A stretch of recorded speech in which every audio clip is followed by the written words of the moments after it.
प्रभु जीशु ख्रीष्टଙ୍କ नामରେ ସମସ୍ତଙ୍କୁ शालोम। भल अछंती कि भल थिबा लोक माने पाखरे थिबा चारि जणକୁ सेकेंड दियंतु ओ आपणक हस्तକୁ बाइबल नियंतु। द्वितीय सामुएल पुस्तक 2 अध्यायर 8, 9, 10, 11 पद पढ़िबा। एथि मध्यरे नरर पुत्र अब्नर नामक साउलंकर सैन्य दलर सेनापति साउलंकर पुत्र इस्बोशतକୁ महनईमକୁ नहीं जाई गिलियद ओ असुरी ओ जिस्रिएल ओ इफ्रियम ओ बिन्यामिन ओ समस्त इस्राएल उपरे राजा कले। साउलंकर पुत्र इस्बोशत 40 वर्ष बयसरे इस्राएल वंश उपरे राज्य करबाकू आरंभ करी 2 वर्ष राजत्व कला। मात्र जिहुदा वंश दाऊदंकर पश्चातगामी हेले। पुणी हिब्रोन रे जिहुदा वंश उपरे दाऊदंक राजा हेबार 7 वर्ष 6 मास थिला। प्रथम सामुएल पुस्तक मनुष्य माने मनोनीत करिथिबा राजांक विषय लेखा अछि। द्वितीय सामुएल पुस्तक प्रभु मनोनीत करिथिबा राजांक विषय लेखा अछि। गत किछि दिनरु आमे प्रभु मनोनीत करिथिबा राजांक विषय आमे ध्यान करी आसुअछु। ईश्वर दाऊदंकु राजा रूपे अभिषेक कले। इस्राएलर राजा रूपे रहिबा निमंते प्रभु आशा करी दाऊदंकु ईश्वर प्राय 13-14 वर्ष पूर्वरु तांक गृहकु सामुएलंकु पठाई अभिषेक कले। वास्तवरे दाऊद केबेकी राजा हेबार थिला, किंतु इस्राएलर शासन करुथिबा साउल राजा जणे मूर्ख थिला। प्रभुंक विपक्षरे बंचुथिबा जणे व्यक्ति अटे। ईश्वर साउलंकु राजा रूपे परित्याग कले बोली दाऊदंकु राजा रूपे ईश्वर मनोनीत कले बोली इस्राएल देश उपरे दाऊद राजा रूपे शासन करंतु एहा प्रभुंक इच्छा बोली साउल जानिथिले मध्य ईश्वरंक इच्छा विरोधरे सही सिंहासन को प्रेम करी साउल बसिथिले। सही समय रे दाऊद जदि बंची रहिबो मो सिंहासन पाई गोटे विपद बोली भाबिथिबा साउल प्रभु मनोनीत करिथिबा देश को राजत्व करिबाकू थिबा दाऊद को हत्या कले हबनी कि? एही एक दुष्ट बुद्धि रे दाऊदं को बद्ध करिबा निमंते साउल तार लोकमानंकु तार शासन पाखरे रखी देई दाऊदं को बद्ध करिबा एक मुख्य उद्देश्य भाबरे से आगकू बढ़िला। बारंबार साउल तार पिछा करुथिला। दाऊद केउठारे अछि एहा जानिबा परे मते शीघ्र संवाद दियो बोली एहा प्रचार करी कहिबा। दाऊद जेउठी लुचिथिले मध्य एही वार्ता साउलंक निकटकू पहुंची जिबा। दाऊदंकु हत्या करिबा निमंते साउल बाहरी आसिबा। दाऊद जीवन भयरे बंचेबा निमंते पलायन करिबा। एही समस्त दाऊद देखी देखी विरक्त होई जाइथिला। प्रभुंक इच्छा अनुसार राजा हेबाकू थिबा मते साउल बद्ध करिबा निमंते गोड़ाऊ अछि। कौनसी गोटे दिन मते मारिदब। कौनसी गोटे दिन साउलंक हस्तरे मु मरिजिबी। मोर काम होईगला। मोर कर्म ही एतिकी। एही भावना को दाऊद पहुंची थिला। प्रभु और प्रभुंक प्रतिज्ञा को विश्वास करी प्रभु मो संगरे अछंती। गलियात परि गोटे महाविक्रमशाली व्यक्तिंक हस्तरु प्रभु मते उद्धार करी ओ गलियात को बद्ध करिवार शक्ति मते देले। तेबे साउलंक हस्तरु काहीकि मते रक्षा करिबेनी? निश्चिंत मते रक्षा करिबे बोलिबा विश्वास रे ईश्वरंक उपरे निर्भर रखिबाकू थिबा दाऊद करिथिबा गोटे बहुत बड़ भूल कौन माने ताहार जीवन रक्षा करिबा पई दाऊद देश अतिक्रम करिगला। इस्राएलर बहुत शत्रु होइथिबा पलेस्टिय देश को से गला आउ सही देश को शासन करुथिबा आखिस राजांकर साहाଯ୍ୟ लोडिला। तमे जणे एब्रिय नुह कि? तमे दाऊद नुह कि? ईश्वरंक द्वारा राजा भावरे अभिषिक्त हेबा लोक नुह कि? मो पाखको काहीकि आसिलो? मो पक्षरे काहीकि रहिबो? पलेस्टिय राजा प्रश्न करिबा बेले कहिले भय कर नाही। मो विषय तो तमे जानि अछ केते बड़ योद्धा अटे, वीर अटे।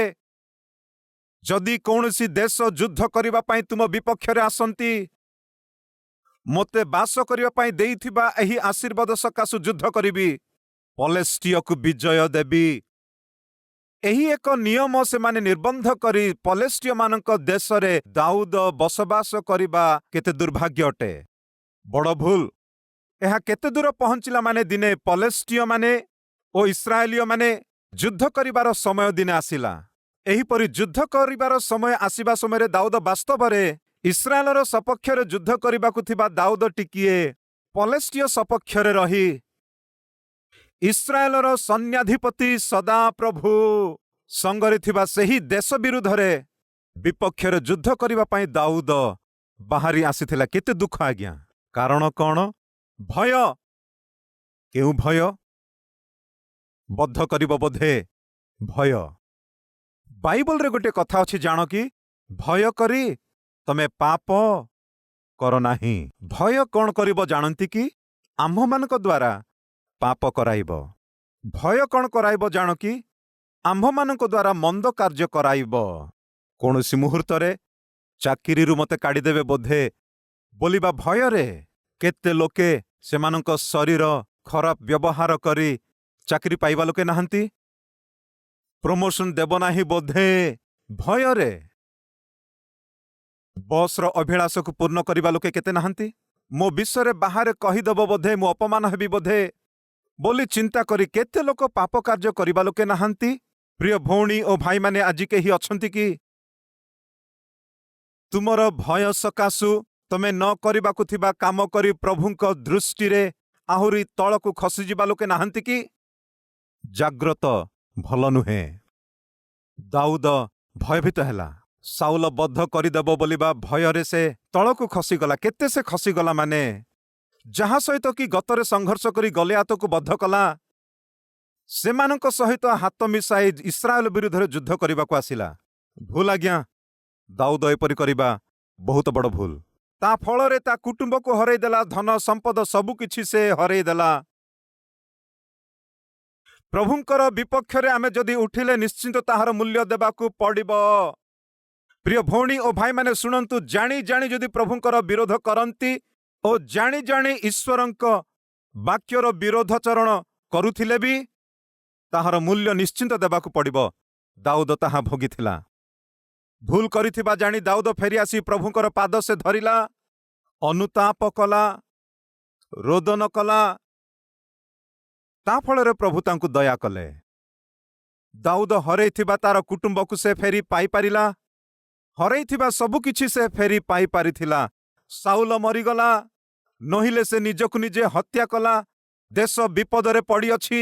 ଜାଗ୍ରତରେ ଶୁଣନ୍ତୁ, ଇସ୍ରାଏଲ ଦେଶ ଉପରେ ପଲେଷ୍ଟିୟ ଦେଶ ବିଜୟ ପାଇଥିଲା।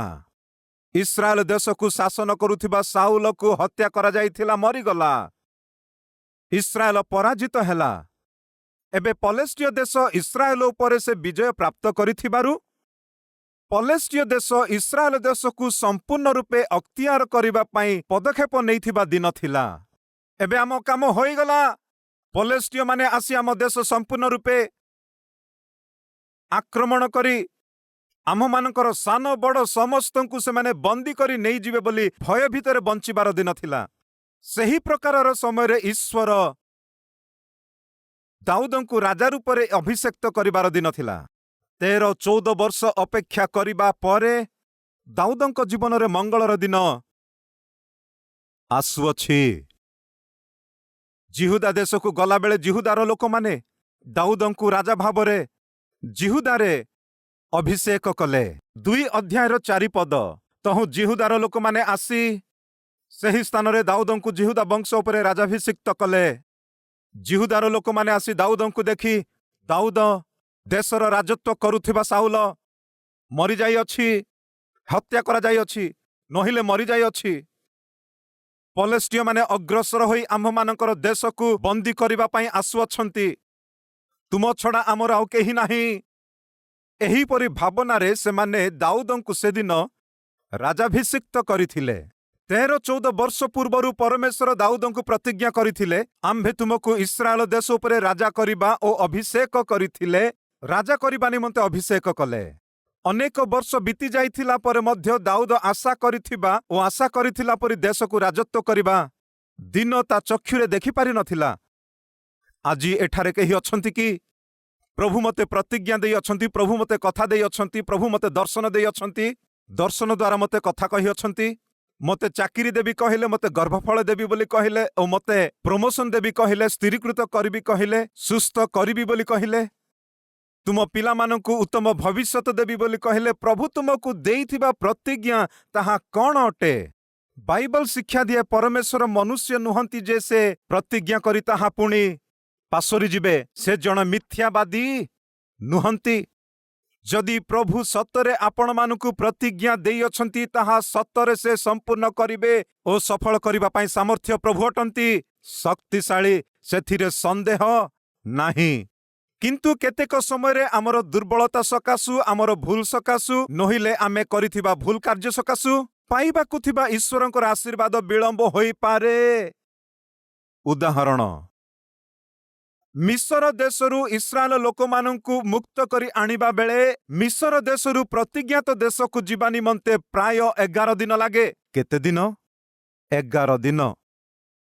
प्रभु सेमानकु प्रतिज्ञा करिथिबा दुग्ध मधु प्रवाहित देशकु सेमाने जाई, सेमाने अधिकार करी ओ सेठारे थिबा सबु किछि अनुभव करिबाकु थिबा इस्राएल लोके प्रांतରରେ ଯାତ୍ରା କରୁଥିବା ସମୟରେ ବାରମ୍ବାର ସେମାନେ ପ୍ରଭୁଙ୍କର ବିରୋଧାଚରଣ କରିବାକୁ ଲାଗିଲେ, ପ୍ରଭୁଙ୍କ ବିରୋଧ କଲେ, ବାରମ୍ବାର ପରମେଶ୍ୱରଙ୍କୁ ବିରକ୍ତ କଲେ, ବାରମ୍ବାର ପ୍ରଭୁଙ୍କୁ ପ୍ରଶ୍ନ କଲେ, ବାରମ୍ବାର ପ୍ରଭୁଙ୍କର ପରୀକ୍ଷା ନେଲେ।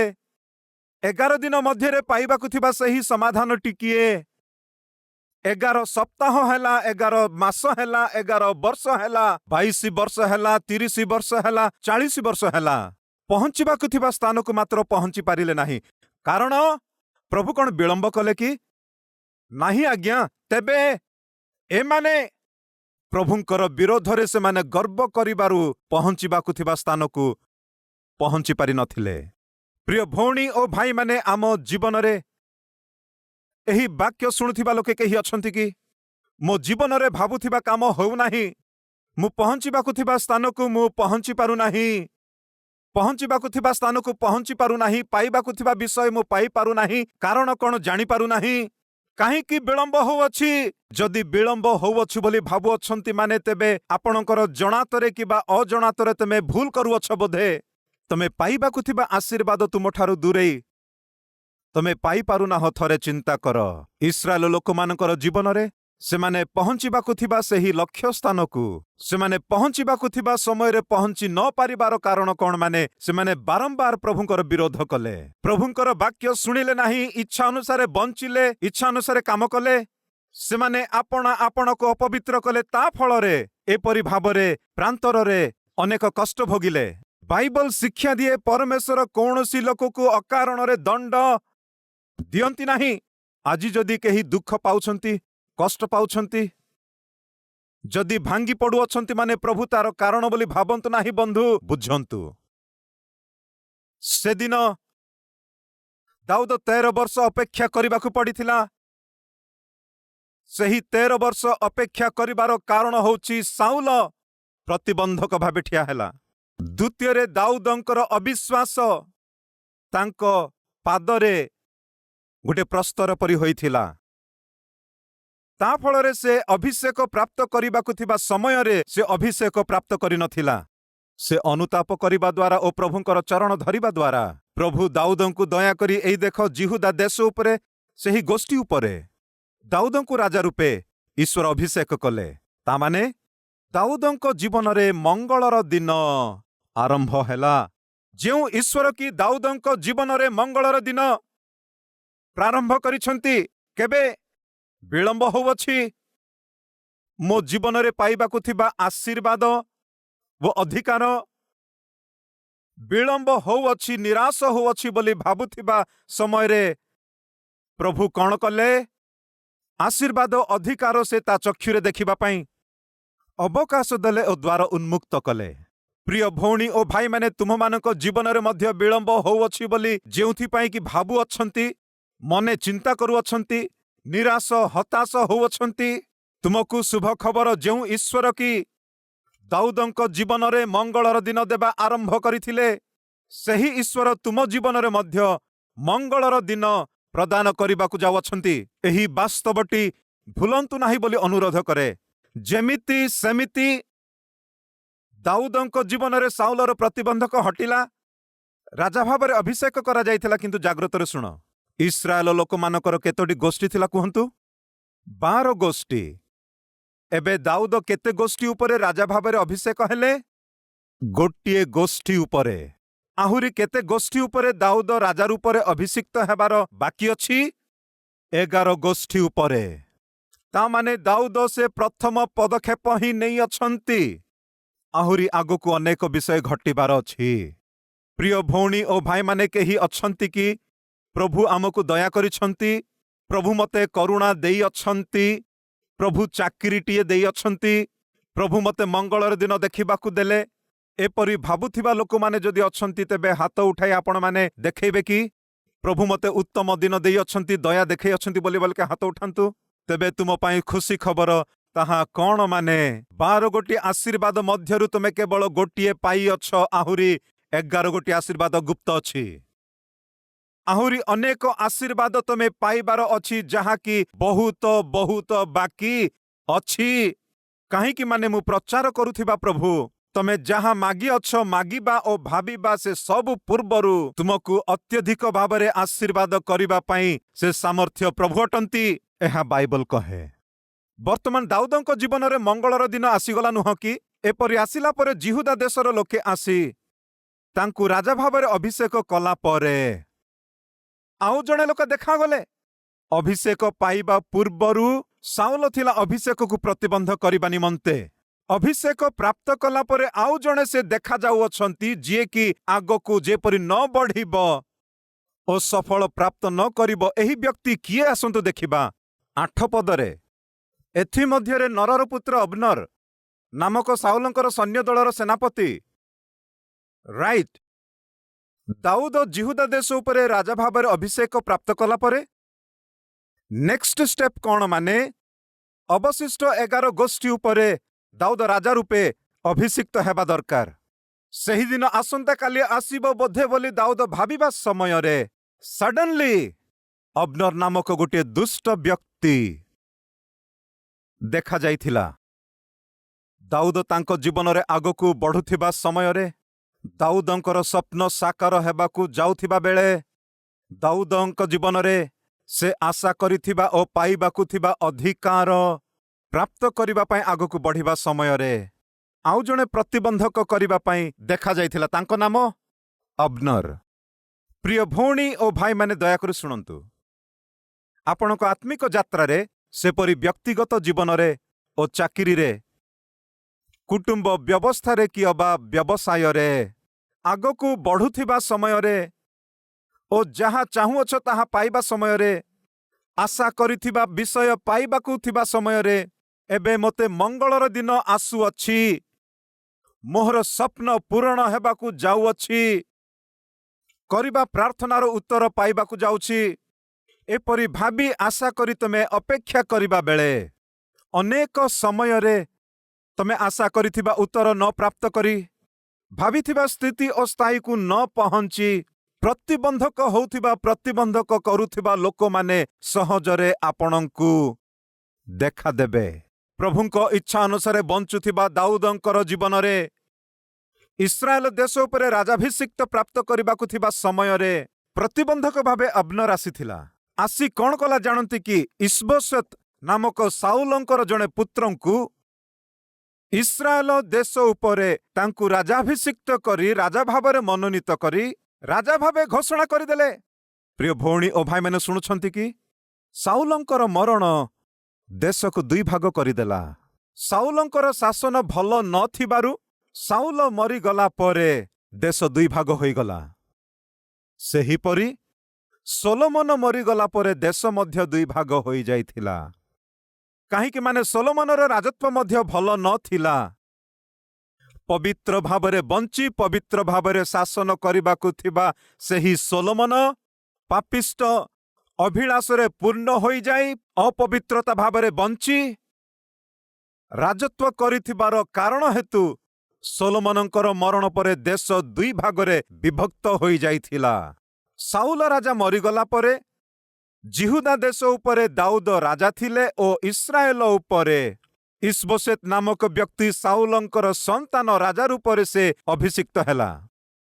ପୁନର୍ବାର ଦାଉଦଙ୍କ ଜୀବନରେ ଅଳ୍ପ ଟିକିଏ ନିରାଶ ହତାଶ ଘେରି ଆସିଲା।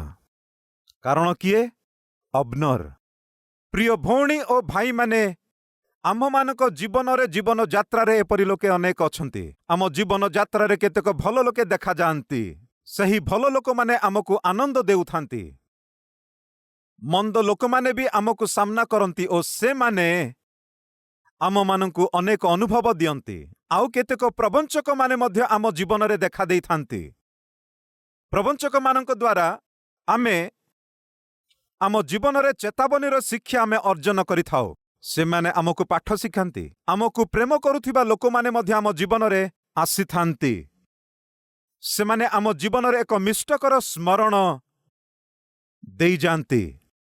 ସେହିପରି ଆମ ଜୀବନରେ ଆତ୍ମିକ ଲୋକେ ବି ଦେଖାଯାଆନ୍ତି। ସେମାନେ ଆମ ଜୀବନରେ ଆତ୍ମିକ ଭାବରେ ଆଶ୍ୱାସନା ଦେବେ ଓ ଆମ ଜୀବନକୁ ବଳିଷ୍ଠ କରିବେ। ଅନେକଙ୍କ ପାଇଁ ଆଦର୍ଶଯୁକ୍ତ ଜୀବନ ବଞ୍ଚିବା ପାଇଁ ଆଶା କରନ୍ତି। ତାମାନେ ଭଲ ଲୋକ ହୋଇପାରନ୍ତି, ମନ୍ଦ ଲୋକ ହୋଇପାରନ୍ତି, ପ୍ରବଞ୍ଚକ ହୋଇପାରନ୍ତି, ପ୍ରେମ କରିବା ଲୋକ ହୋଇପାରନ୍ତି। ଆପଣମାନଙ୍କ ଜୀବନରେ ଓ ଜୀବନ ଯାତ୍ରାରେ ଅନେକ ଲୋକମାନେ ଦେଖା ଦେଇଥାନ୍ତି। ପ୍ରତ୍ୟେକ ଲୋକ କୌଣସି ଗୋଟିଏ ଶିକ୍ଷା ଆପଣଙ୍କୁ ଦିଅନ୍ତି। ଆପଣମାନେ ପାଇବାକୁ ଥିବା ଅଭିବୃଦ୍ଧିର ପ୍ରତିବନ୍ଧକ ଭାବେ ଅବ୍ନର ହୋଇପାରେ ଓ ତୁମଠାରେ ଥିବା ଅବିଶ୍ୱାସ ହୋଇଥାଇପାରେ। ଅଳ୍ପ ଟିକେ ବିଳମ୍ବତା ଆପଣଙ୍କ ଜୀବନରେ ହୁଏତ ଦେଖା ଦେଇଥାଇପାରେ, କିନ୍ତୁ ପରମେଶ୍ୱର ଦୟାକରି ସେ ନିରୂପିତ କରିଥିବା ସମୟରେ ନିଶ୍ଚିନ୍ତ ତୁମ ଜୀବନରେ ତୁମକୁ ପ୍ରଦାନ କରିଥିବା ଶ୍ରେଷ୍ଠକର ଆଶୀର୍ବାଦ ପ୍ରଦାନ କରିବେ। ଯଦି ବିଶ୍ୱାସ କରନ୍ତି, ମୋ ସହିତ ଆଣ୍ଠୁପାତି ପ୍ରାର୍ଥନା କରିବେ କି?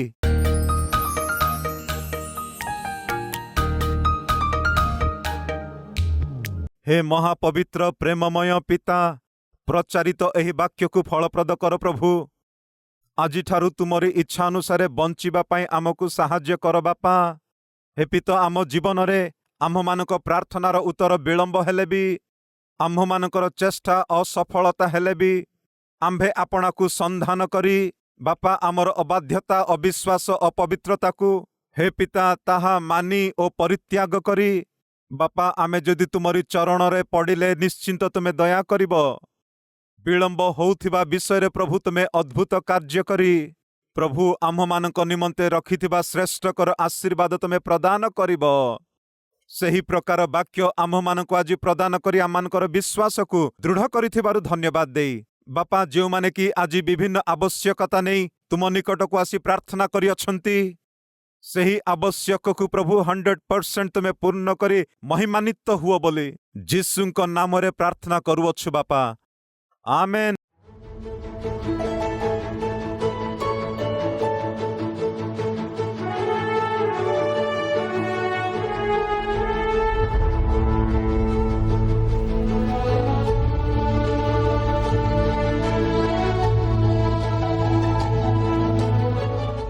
ଆମର address Calvary, post box number 30, Kukatpally, Hyderabad 72।